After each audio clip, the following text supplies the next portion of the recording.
మనతో పాటు political analyst చంద్ర శ్రీనివాస్ గారు నమస్కారం. నమస్కారం. విశాఖ తీరంలో హైడ్రా తరహా కూల్చివేతలు ఏంటి అసలు దీని కథ కమామిషి? డెఫినెట్గా అండి. ఇప్పుడు ఎక్కడైనా ఎవరైనా అధికారం ఉంది కదా అని చెప్పేసి ప్రభుత్వ ఆస్తుల్ని లేకపోతే పర్యావరణ అనుమతులు లేకుండా కట్టడాలు కడితే అవి కూల్చేయాల్సిందే. అప్పుడే ప్రజల్లో ఒక నమ్మకం కలుగుద్ది ప్రభుత్వాల పట్ల. మీరన్నట్టు ఇది ఒక జనసేన కార్పొరేటర్ ఆవేదన. ఆయన గత 4 సంవత్సరాల నుంచి ఆవేదన పెడతానే ఉన్నాడు.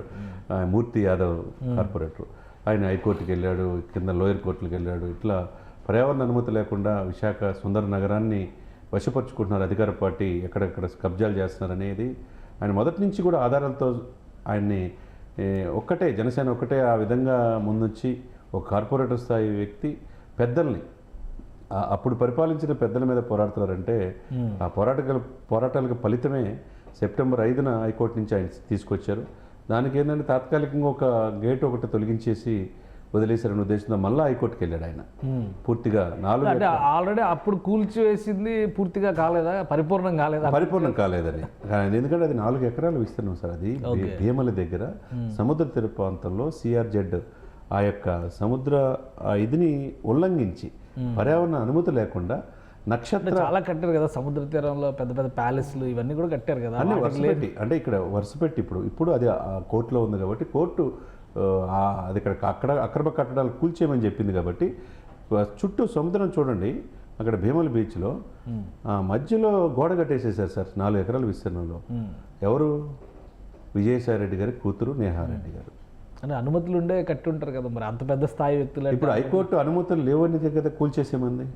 అంటే ప్రభుత్వం ఉంది కదా అని చెప్పి అక్రమ నిర్మాణాలు కట్టడాలనుకున్నారు. 4 ఎకరాల విస్తీర్ణంలో పూర్తిగా పర్యావరణ అనుమతి లేకుండా అది సిఆర్జెడ్ నియామకాలని ఉల్లంఘించి కట్టింది. కాబట్టి ఇప్పుడు మొత్తం కంప్లీట్గా ప్రభుత్వం ఇప్పుడు మీరు అన్నట్టు తెలంగాణలోకి హైదరాబాద్ వ్యవస్థలు రావాలనేది ప్రజలు కోరుకున్నారు. పార్థసారథి గారు కూడా అదే చెప్పారు, మేము తీసుకొస్తామని చెప్పేసి. త్వరలో హైదరాబాద్ వచ్చి వాళ్ళు ఏం చేస్తున్నారో కూడా ఒక బృందం వచ్చి పర్యవేక్షణ చేయదలుచుకుంటారు తెలంగాణకు వచ్చి. దాంట్లో భాగంగా ప్రజలకు ఒక నమ్మకం. అంటే ఏపీ వ్యాప్తంగా చేస్తారా ఇప్పుడు ఈ యాక్టివిటీ? లేదా విశాఖలోనే చాలా ఆక్రమణలు ఉన్నాయి, వాటిపైన కేసులు నడుస్తున్నాయి కాబట్టి విశాఖకు పరిమితం అవుతుంది? విశాఖతో స్టార్ట్ అయ్యి ఏపీ వ్యాప్తంగా ఉండాలి. ఎందుకంటే ఆల్రెడీ నిన్నగాక మొన్న ఆలపాటి రాజా గారు కూడా అక్కడ ఉన్న కన్సల్ట్ పొన్నూరు పోటీ చేసిన ఎమ్మెల్యే అభ్యర్థి అనుమతులు లేకుండా 30 అంతస్తులు 20 అంతస్తులు కట్టారు. అది కూడా కూల్చేయాలంటున్నారు. ఇది ఒకటికే పరిమితం. పొన్నూరు పరిధిలో అక్కడ అంబటి మురళి అని చెప్పేసి ఆయన పోటీ చేశారు కదా. ఆయన కన్స్ట్రక్షన్ కంపెనీ అంబటి రామరావు గారు తమ్ముడే, ఓన్ బ్రదరే. ఇక అది కూడా స్టార్ట్ చేయాలంటున్నారు. అది ఒకటే కాదు, తిరుపతి ఆక్రమణలే అంటున్నారు. 90% బుడమేర కూడా ఆక్రమణ గురైంది కదా. ఇది ఎవరికి ఇష్టం వచ్చినట్టు అధికారం ఉంది కదా అని చెప్పేస్తే ప్రకృతి విలయం మనం చూసాం బుడమేర. అది జరగకుండా ఉండాలంటే ఈ ప్రాంతం ఆ ప్రాంతం అనేది కాదు, రాష్ట్ర వ్యాప్తంగా ఆంధ్రప్రదేశ్ని పరిరక్షించుకోవాలా. అందులో తీర ప్రాంతం ఎక్కువగా ఉంది గుజరాత్ తర్వాత. ఆ తీర ప్రాంతం కూడా సంరక్షించుకోవాలా. ఇప్పుడు ఇది విజయసాయిరెడ్డి గారు ఏం సమాధానం చెప్తారు? ఆయన ట్వీట్ చేస్తారేమో, ట్వీట్ చేయాలి, చూడాలా. నెంబర్ 2గా భావించే ఆమె కూడా అనేక ఆక్రమణలు గురయ్యి విజయసాయిరెడ్డి గారు చెప్పిందే దేవాదాయ భూములు అనేక ఇది 22 సంవత్సరాలు 33 సంవత్సరాలు లీజుకి ఇచ్చేయటం అధికార పార్టీకి అనుబంధంగా పనిచేసింది అనేది ఆరోపణలు ఉన్నాయి. అది కూడా ఎంక్వైరీ జరుగుతుంది.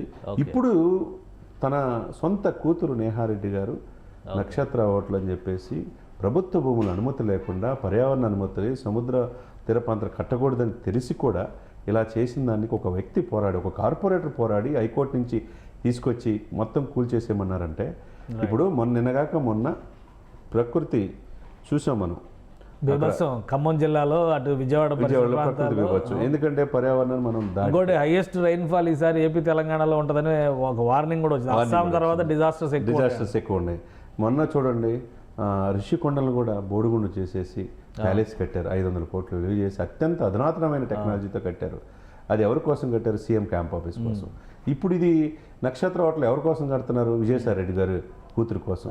ఇట్లా ఎవరి వాళ్ళు ప్రభుత్వం ఉంది కదా మేము చెప్పిందే వేదం అన్నట్టు ప్రకృతిని కూడా వాళ్ళ చేతిలో తీసుకొని ప్రకృతి పర్యావరణానికి మారిపోయిన విశాఖ తీరాన్ని కూడా విధ్వంసం చేయాలనుకుంటే ఎట్లా సార్? అది మంచి పద్ధతి కదా. ఎవరు పర్యావరణ ప్రేమికులు కావచ్చు. మొదలైంది కాబట్టి హైడ్రా దిశగా అడుగులు పడినట్టుగానే డెఫినెట్గా ఆ దిశగా అడుగులు పడితేనే ఆంధ్రప్రదేశ్ని పరిరక్షించుకోవచ్చు. పర్యావరణాన్ని మనం కాపాడుకుంటే అది మనల్ని బాగా చూసుకుంటుంది.